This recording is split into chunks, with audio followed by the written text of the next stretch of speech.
Nanggro Aceh tanah rincung, lama lindung Allah, seramo Mekah lakap di dunia.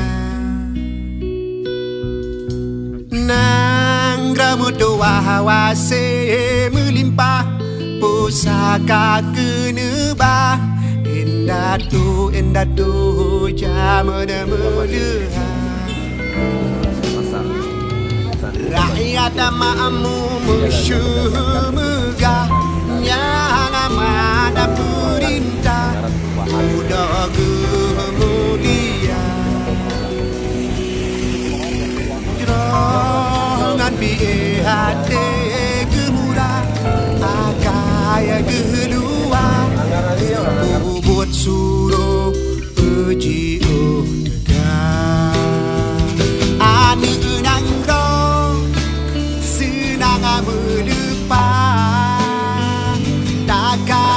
judah garang dengan akan penuang tanah rakyat tata